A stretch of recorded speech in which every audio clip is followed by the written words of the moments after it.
Hello, this is Culture Bites coming to you from the national news here at Abu Dhabi. I am Enas Refaei. And I'm Farah Andrews. Hello and welcome. So today we've got loads of things on the agenda as usual. We're going to be talking about the Arab publishing bodies that have been withdrawing from a German book festival. Mm-hmm. We're also going to be talking about a award-winning family attraction which has been opened in Dubai. Very exciting. It's one that we all wait for. It is. And me. And we've got a look at dozens of artworks that are hitting the market, dozens of Arab artworks that are hitting the market in the near future in a very exciting auction. And also Man About Town, Man Still Away. So we've got a wonderful reporter, Saeed Saeed, who's going to be filling us in on everything exciting in the music industry and exciting concerts coming up in the country. So good, they named him twice. So happy they named him twice. Oh, Saeed! I love that. First thing, it's kind of a story that I kind of almost missed, and then you pointed it out, which was there's an Arab publishing bodies have actually been withdrawing from a Frankfurt International Book Fair. Yes. After there was a planned award to a Palestinian, but they withdrew it. Can you explain a bit more? The award it's not been fully withdrawn, it's been postponed. So it's a Palestinian author called Adania Shibli. Tell me if I've said that wrong. Shibli. Sorry if I have. Adania Shibli. She was due to win a prize for a German translation of her book, Minor Detail. Tafasil Thawani. Thank you. Or Thanawi. Thanawi. My Arabic. Didn't know. So her book, it was due to win a prize at the fair. Frankfurt Book Fair is one of the biggest in the industry. It's enormous. But the organisers of the event kind of decided, they say, with Shibli, that they were going to postpone the award. They have said in a kind of joint statement that no one feels like celebrating at the moment. And that has kind of... that's resonated all over the world at the moment. Yeah.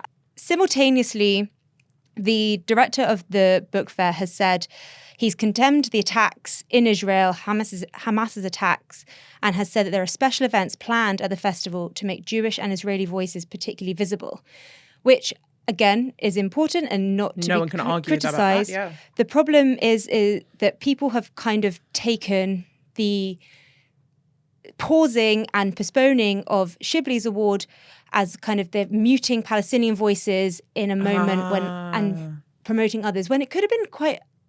I don't know, I'm maybe simplifying this enormously, but it could have been really powerful to kind of amplify both. Yes.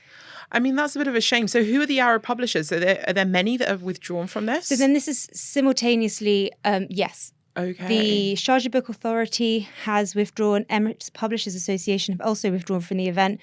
There is still local associations going. DCT Abu Dhabi are still attending the event. They've still got some nice conversations taking place, talking about Sheikh Zayed and different, like the impact of the literary, the impact of the publishing industry and voices in Arab publishing. These kind of conversations are still taking place at the event, so it's not an all-out mute. Okay. But the event is still very much going ahead. But there is just like Arab publishing federations and agencies have withdrawn. They're kind of saying that the Emirates Publishers Association said the decision to withdraw is in line with the government's stand to be in solidarity with Palestine. So that's the official line. I can understand that. I feel like I can see how loads of news as well gets kind of amplified and then kind of a bit like, when whispers happen and then things can kind of be misinterpreted by certain actions. This is quite a bold statement, I think, for a book fair to be doing. This is really big, yeah. Yeah, especially at this time. I can understand their hesitation about celebrating. It's also there's been a massive reaction within the industry itself, not just in this country or this part of the world. An open letter was written in reaction with more than 600 writers, agents, high-ranking members of the industry kind of criticising it. And like I said, they are suggesting that it's closing out space for a Palestinian voice, which is the big criticism of the decision to postpone the I award. had to look into her a little bit because I have to admit I'm not very familiar with her work, but she was born in 1974. She's written loads of novels, plays, short stories, narrative essays, and she's been translated into many languages. So she probably has quite a large fan base. Yeah, definitely. Like all over the globe. And there will have been people that are kind of ready to kind of go and see her speak and listen to kind of what she has to say at the event. She will still, like I said, she's still attending. I remember when Minor Detail was longlisted for the International Booker for its English translation. I think that was in 2021. And I remember writing about her, not me personally, but at the paper, we were writing about her and talking about her success. So that was significant a couple of years ago. See, that's what I love about this newspaper. We just highlight those voices and things that you may have missed. See? So we're going to move on now to our second story, or our second thing that we want to talk about today. It's a big one. I mean, okay, again, I'm new to the country. Explain to me, first of all, you're going to have to tell what it is. The phenomenon of Global Village.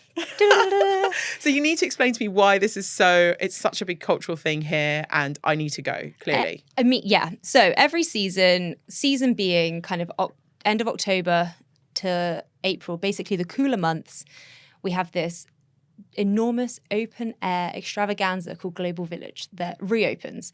And what is Global Village? It sounds like a celebration of the international community here in the UAE. Kind of exactly what it is. Okay. It's a big old fair. So It has attractions, theatre shows, musical shows, incredible food. It's a kind of very family-friendly location. You've got things for kids, you've got things for adults, there's shopping, I'm not gonna lie, it's a sensory overload. There is a lot of colour, there's a lot of noise, there's a lot of light. As somebody who loves Dragon Mart, I feel like I'm ready. I only recently discovered colour, noise and energy at Dragon Mart for sure. I discovered Dragon Mart and it's become a thing. When I was in my deep days of my home renovation, that Dragon Mart was like the only place I spent my time. So I've kind of reacted against it recently, but it has saved me many a dirham Dragon Mart. I definitely want to, give a bit of a shout out to Mohammed, who sorted out all my curtains. This feels like the platform. In my opinion, the best thing about not Dragon Mart. Stop talking about Dragon Mart. The best thing about Global Village is just how affordable it is. Great. Tickets kind of range from the 22 dirham mark up to 30 dirhams, whether you're buying them on the day, buying them for weekends, buying them online in advance. But they are pretty affordable. Like, does it ever sell out? Do I need to book in advance, really? Or big events definitely do sell out. So they often have big musical acts that are sometimes sneakily announced, like a bit last minute, and then you get everybody in the whole of the UAE trying to descend on Global Village. That's a real fun fair for traffic. But where do I find out about those things? Is it Instagram? On the arts and culture section of the National. Ah! And also, probably Global.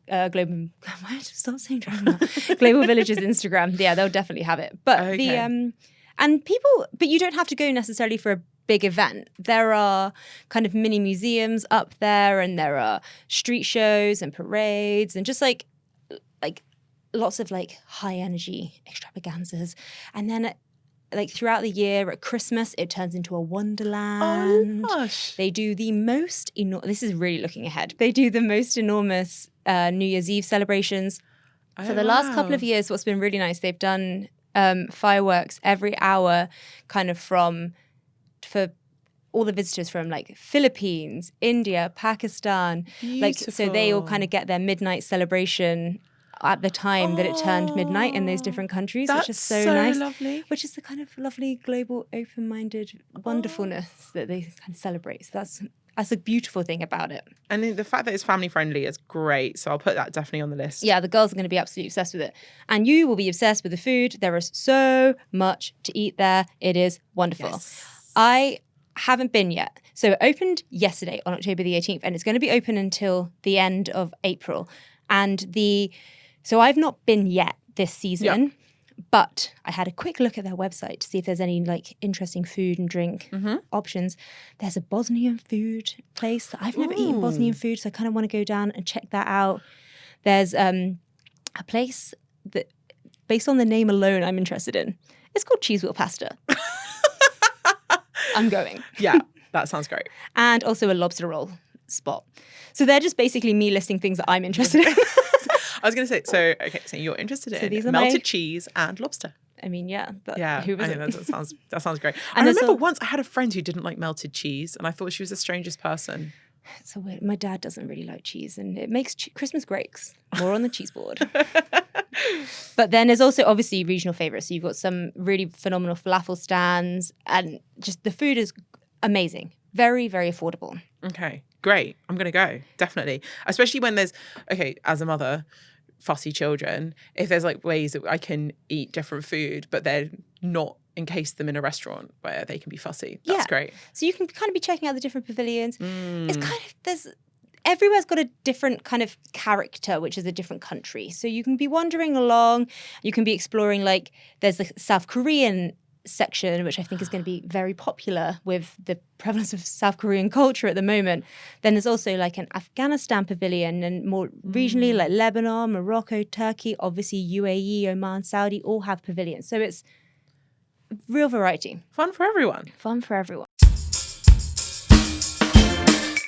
Okay, so next on our list to talk about this week is actually, I was gobsmacked that I hadn't heard about this, which is the Christie's art auction. But it's not just any collection of art, is it? Just any collection. It's not just any collection of art. Go on. It's the Dalloul family. Have you heard of them?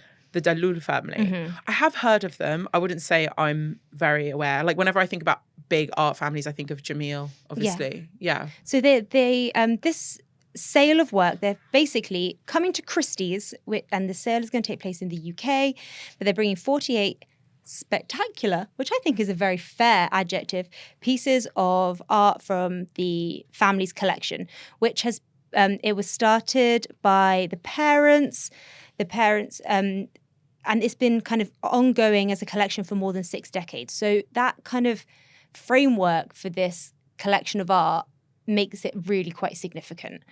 You've got pieces that are kind of dating back to like the beginning of the 20th century, and then more modern, brand new pieces. This is basically my dream job. Like I should have just been an art collector. Like where do you go to get that job? How do I apply to become an art collector? You have to become quite rich. That's gone then. Based on these price tags, let me tell you about a couple of the pieces of art. So we've got Egyptian artist Mahmoud Saeed's piece of art, which is called Fil à l'imprimé. Terrible French, sorry if I've butchered that, which translates to girl in a printed dress. It's an oil painting from 1938. Now, that is beautiful. It's stunning. I've seen it, and it's really atmospheric. It's much darker than you think it's going to be, but it just like, I would love it on my wall. Give me a price point. How much do you think it's going to go for? 100,000? Higher. Yeah. This is so beautiful though. This is happening to Arab art. Like, wait, okay, let me try and guess. Okay, higher than 100,000. Oh God, is it going to be crazy? Is it going to be like 200,000? Is that? You can keep going up. Whoa. 500,000? So the estimate is between 455,000 and 715,000. So that's just the estimate. Wow. Obviously, it's an auction. It could go for less. It could go for a lot more. Who knows? The auction's taking place in November, but you can go and see a key selection of the pieces of art in Christie's Dubai from October 23rd to the 26th. So the pieces are going to be here and on show. Wow. Yeah. That's really cool. I mean, I think, again, just to say what I just said a second ago, but just having that kind of recognition for Arab art, because I've seen some of the pieces are quite modern. Yeah. And I think people don't often think about Arab art as being quite modern. I think they often think of like Orientalism and that kind of style. Yeah, for sure. I think these pieces are really, trying to project a different feel to Arab and Middle Eastern art, which maybe people haven't necessarily thought about when they think about art from this region. Yeah, absolutely. I think if you kind of flick through, we've got a kind of selection of the images of the pieces on our website at the moment, and I was like really taken by a lot. There's like a really graphic piece by Samia Halabi, which is just like bold, vibrant colors, like really block, like not quite cubism, but it's a really beautiful piece. And it's not there. The connection to it is that it kind of tells her story of her experience of this region, but it isn't just pigeonholed as Arab art. It is just art. Yeah, it's just art. Yeah. And would probably look really nice in my mid-century dream house. Oh, 100%. Put it up. Teak. It will be lined with teak. As an insight into my dreams. Into your dream home. Do you want to talk about some of our favourite regional artists?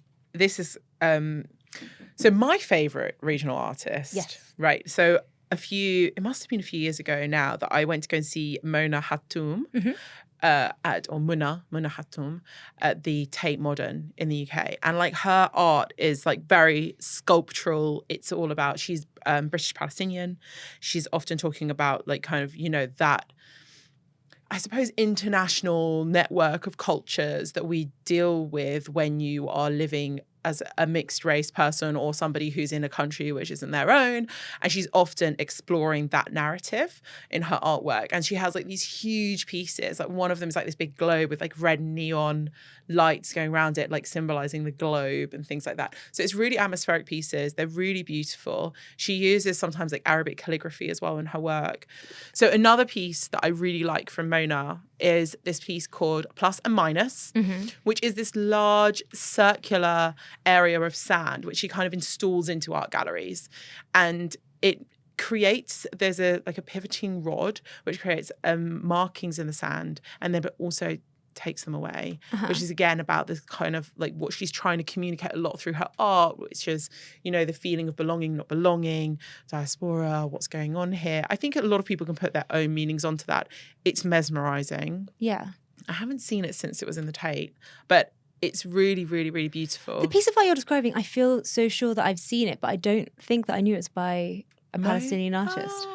She's Palestinian British. Palestinian British artist. She is brilliant. And like, I think, I've probably said this already, but like how like really resonates with me as a person. But I do feel like it was quite therapeutic to go and see things like that.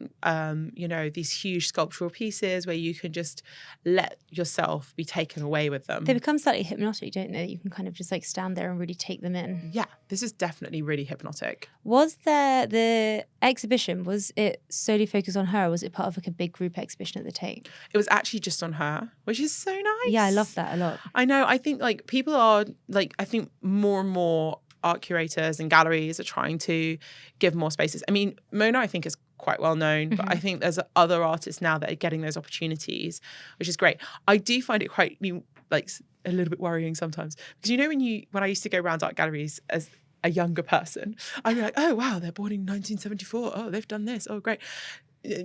More and more recently, I go around these places and these artists are born after me, and it's quite. They're like, you were born in 1998? What? In the 2000s, you're like, how is this happening? So, she's been around for a while.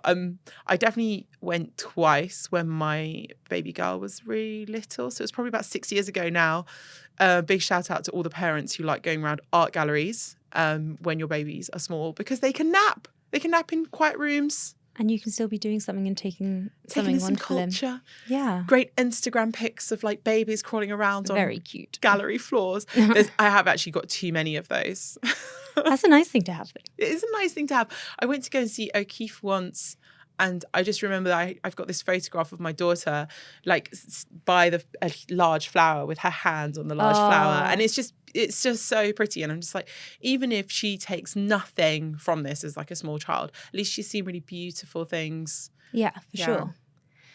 So I have an artist, which is maybe what I'm about to say is kind of like basic entry level. But there are a lot of reasons why I care about this artist. So, are you familiar with Saeed? Saeed, yes. Saeed, yeah? Yes. So, like, very cool calligraphy, graffiti artist. He's French-Tunisian, but he has a studio here in Dubai. He does a lot of work. I didn't know that. Country. Yeah. Ah. And so, the piece that I kind of, when I was thinking about, like, my favorite, it's really hard to pick a favorite, right? Like, there's no one favorite. But there's one piece in particular that I've seen, and it is just impactful. It's called Declaration. And it's an outdoors sculpture of 3D Arabic calligraphy. I like that we both had Arabic calligraphy in the art that we've spoken about. That kind of like twists and is distorted and coming out of a wall outside of Dubai Opera. Oh, wow. And it's like a vibrant fuchsia pink. It is so cool. Art is like, it's enormous and it's like engulfing and I love it.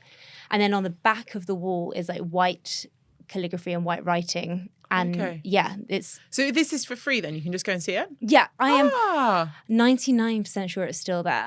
But things change quick here. Exactly. Pre-pandemic, it kind of got put in. But a reason I wanted to talk about him is kind of like a nice like family connection. You?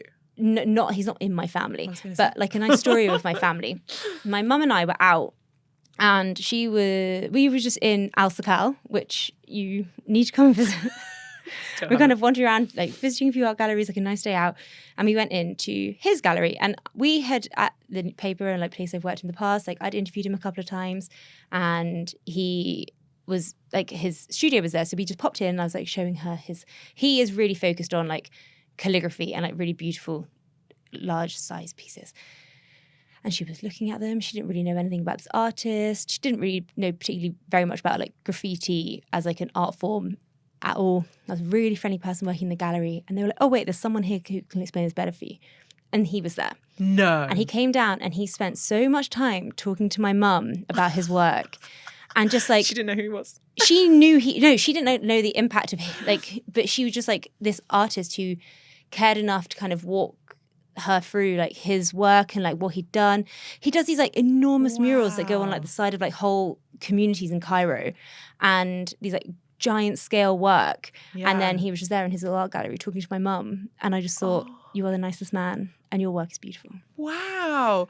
I do think that like in the Middle East, we've definitely embraced street art in a way that I think a lot of people don't really understand. I mean, I'm from Jordan, and Amman is littered in amazing street art pieces. Beautiful, colourful murals. Really beautiful. And I think even in like, when I think back to my time in the UK, like the only place I can think of that actually does celebrate art in that way would be like London and Bristol. But actually in the Middle East, it's become a bit of a thing to like have these like huge walls, make them into beautiful pieces. Yeah, like definitely like other cities around the UK are kind of getting there, like with like slowly. Beautiful, like really cool pieces of street art, especially in like around the cities. Yeah. But it is definitely different here. Like you walk, there's less of a kind of like, I don't know how to say this. It's less of a movement. Here it's very much like an orchestrated part of like city planning. And they are not accidental. They aren't at all kind of guerrilla, but they are beautiful. And they tell stories of the city and the country. And they're often kind of like very like visual kind of representations of what we're seeing in the areas that we're in. I do love them. I do. Like, why have a blank wall when you can have something really pretty to look at? What a beautiful message. So now, instead of speaking to man about town, who is about town. He is still a man about town. We are going to be speaking to Saeed Saeed about getting the ultimate concert date, all for your diary.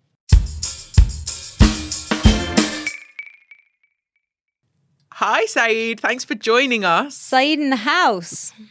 How are you doing? Thank you for having me. I'm very well, thank you. Thank you for having me. So I think you should introduce who Saeed is and how important he is to the National. He is up there as important as they come for the National and the music industry in this country in general. So Saeed is one of our arts and culture reporters. He is just an absolute encyclopedia of musical knowledge. I just admitted the fact that I read his articles to try and be down with the kids. Very important. I edit his articles to try and be down with the kids. Where are you, Saeed? Why are you not here? Well, I'm chatting to you from Frankfurt. I took the red eye from Dubai to Frankfurt, so we're here to cover the Frankfurt Book Fair. And why not? But it's been a crazy day. While we're just before I traveled, the concerts were announced. Even more concerts, which we'll get into in a second, like such as the Abu Dhabi Formula One. So yes, we're trying to keep a lid on things and trying to keep it moving for you guys. Okay, so he's just teased to it. Yeah, a bit of a teaser. That's a bit of a teaser. So right, Abu Dhabi Formula One, big event. Tell us who's been announced. Yes, so basically, while we were asleep, essentially, or very early morning, Abu Dhabi Formula One announced the third of its 4 concerts that's taking place at Etihad Park. So what do we know so far? We know that the Foo Fighters are going to perform the big race day concert on the Sunday. We know also that Dutch DJ Tiesto will join the next young pop thing, Ava Max, for a joint concert to begin the series. Very cool. To begin the series, on the Friday. So on a Thursday. So now what we got was the Saturday act, and that's none other than Shania Twain. Shania Twain, the Canadian country pop star, will be making her regional debut. That don't impress me much. Oh no! I'm actually very. When Saeed filed the story. Sorry, you go, Saeed. I'm actually very happy about it. It really put a big smile on my face, and also. It's if you look at the history of Formula One, it is very much on brand. It does mean there is definitely, like, looking at that lineup, there is something for pretty much everyone there. I think we're just missing a bit of a hip hop and rap kind of representation there. Absolutely, and I do feel that that's going to, judging just by the historical data, that's what's going to be. The thing is, right? The Formula One concerts, it's its own thing. When you curate it, it has its own ingredients. So it doesn't mean what day exactly, but this is what we know. So normally they're 4 nights. So and the whole point is to appeal to a diverse crowd as possible, not just petrol heads, right? So basically one concert is for the kids. I call it the Nickelodeon concert. This is, just when you have DJ Marshmello, you have Ava Max, you have, what the kids like in TikTok these days, right? So that's one concert for them. All right. Another concert, is more for the, the 35 plus crowd. So we're talking about normally like, R&B and pop. So in the past we looked at Usher. Usher was one of them, Dave, so these are the kind of artists that we're looking for. And then there's always the big Sunday concert is always about the anthems. People just want to sing along. After 4 days of loud music and all that tension, they just want to sing back-to-back songs. So we had Pink, we had Paul McCartney, so this year we'll have the Foo Fighters. And then there's always that little surprise, like a wow, I didn't expect this. And this is where Shania Twain kind of falls in, just a nice feel-good act that I guarantee, I think this is the kind of she's the kind of artist that once you go in there, you'll realize how many songs that I love know. that. I love that. I love when you go to a concert and you're like, oh, do I even know any of these songs? Oh, I know all of them. Every single one. Yeah. So Saeed, this is maybe putting you on the spot, but if you had any predictions for who might be our 4th artist, I haven't told you I was going to ask you this, but if you had any predictions based on people who haven't been here in the last few years, who would you be? Or maybe looking at some like holes in tour plans coming up, tour dates, what would you be saying? For a long time, I suspected it was going to be 50 Cent because 50 Cent is actually going to be touring the neighborhood, around that time. 2 days before the Formula One begins, he's going to be in Bahrain. Mm-hmm. But that guess didn't work out well because he's going to go from Bahrain, skip all the Formula One, go to India, and then come back to us in Abu Dhabi post Formula One in December. So that was my big guess gone. Right, okay. And so at the moment, just looking at the atlas, there's no other artists that are threatening our shores, as of yet. So it's going to be really hard to know. But I would suspect, just judging by what I can kind of, what I've seen over the last 10 years, it needs to be somebody within the R&B, within the R&B hip hop vein, and like an artist kind of more for the 35 plus crowd. Because once you have that, they have really touched upon every single demographic that they hope will come to the Formula One. Cool, that's my crowd. There we are. So this is what we need from you, just in like a nutshell. Some dates for our diary, because people aren't booking concerts like 24 hours or 1 week in advance, right? And there are some extremely exciting bands that have been announced bands and artists that are coming to our shores in the next few months. So if you have got just a few dates for people just to kind of scribble down, I know that Westlife are coming. Oh my goodness, Saeed, are you a Westlife fan? Honestly, Farah sent me so many things about Westlife coming. Is that true? Or did you email me? Maybe I may have emailed you saying, I saw this, it made me think of you, and you gasped. You said, Farah, is this your kind of culture? I said yes. I mean, I'm not. Yeah, I won't be there in the queue to buy tickets. But tell me. I remember when Westlife was first announced to Abu Dhabi last year. Farah said, Saeed, I don't want to pull rank on you, but I'm going to be going to the show. I'm going to be interviewing this artist, and that's just the way that it's going to be. And I love that Saeed is calling you out. Somewhere on our website, there's a column by me writing about how much I enjoyed a Westlife concert. But it's interesting that you mentioned about dates as well, because people who lived here a while, they're so used to buying tickets now, within 24 hours, 48 hours. But that's slowly changing now. Just seeing how concerts are being sold.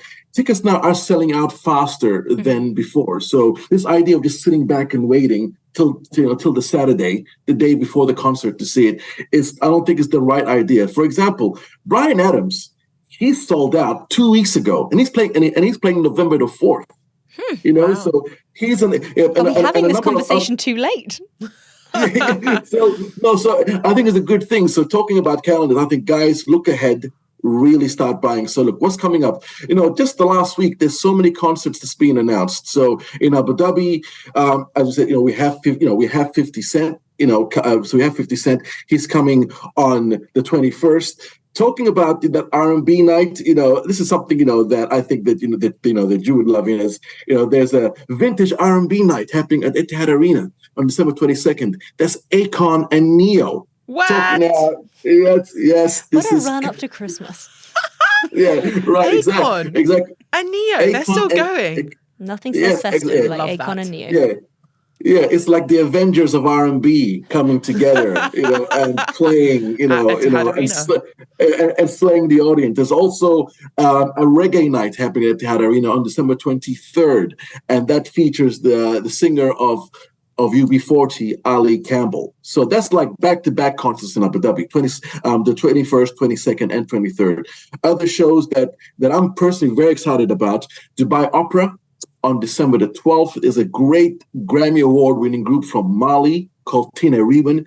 They're amazing. They're amazing live. Normally, they come to the UAE performing at outdoor venues as part of a festival. Not this time. This is their own concert within the intimate and regal surroundings of Dubai Opera on December 12th. That is definitely one not to miss. They're so good. Oh yeah, absolutely. I've not heard of it, but I'm going to go and look up after this. And now when it comes to festivals, a proudly homegrown festival from the UAE is Seoul DXB. Mm-hmm. Seoul DXB, which is which began like 10 years ago, about 10 years ago, as a the sneaker summit. It was just a place to buy, just to buy the latest sneakers.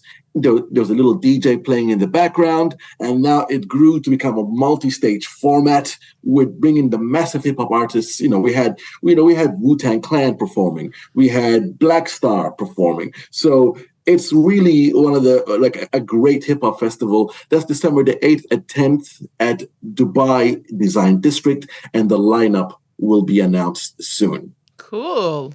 So many dates for our diary. And I'm so shocked that Saeed wasn't going to organically mention Westlife. No, I didn't want to steal your thunder. Thank you so much, Saeed. He knows what he's doing. And this comes on top of other things that are yet to be announced, by the way. Global Village is opening very soon. So they normally have a whole list of concerts that's going to be performed sporadically at the main stage over there. So don't forget, there's also soon you'll be seeing the announcements of a bunch of New Year's Eve concerts, happening in Dubai, happening even Ras Al Khaimah, even Abu Dhabi. So expect that to happen. We are, absolutely. Oh, right. I need to start making plans then and booking tickets. And just writing off sleep because we're going to be out.